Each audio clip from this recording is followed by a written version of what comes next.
យ៉ាកពោជីស្គីស្វៃរ៉ូនីរីសុកស្រាប់ទៅជួបរឿងមួយហ្គេមនេះប៉ះវីថាធ្វើជាអ្នកក្លាហានតាមឡាដឹកអាចដើម្បីប្រមាញ់វីមានណាប្រិមិត្តព្រីភ្លើងហើយវីប្រមាញ់វិញដួលខ្ពោកប្រោយហើយកន្លែងនឹងវីដាក់ដួលខ្ពោកស្រែកហៅនីរីនោះឲ្យមកជួយស្អីស្អាតជួយបងផង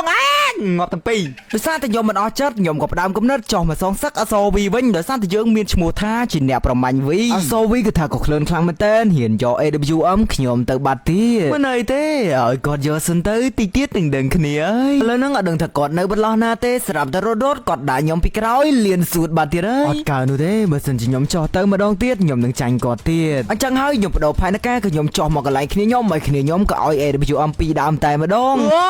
ត្រៀមទៅអសវីកៅហឺដល់កៅស៊ឺលើវិញមែនលើវិញអូធ្លាក់មួយទៅមើលអត្រាបាញ់បែក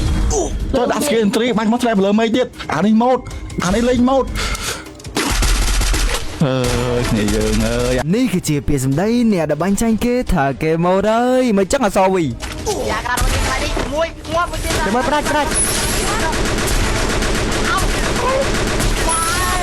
ហើយបើសិនជាអ្នកគ្នាចង់ដាក់ពេជ្រដែលមានតម្លៃធូរថ្លៃជាមួយនឹងសេវាកម្មដាក់ព្រាមបានភ្លាមអ្នកគ្នាកុំភ្លេចជាមួយនឹង PNT ដែលមិន store ចាំមកករណីដល់ page គាត់ឲ្យនៅខាងក្រោម comment ហើយបើសិនជាចង់ទិញលក់ hero ដែលមានសុវត្ថិភាពកុំភ្លេចតាក់ទងទៅ page Dinan លក់ hero ទុកខ្ញុំ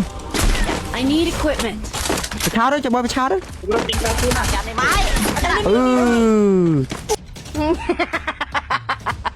ឈីមផ្សេងបាញ់ដាច់ឈីមឡើយតាមម៉ែឡងវិញ sorry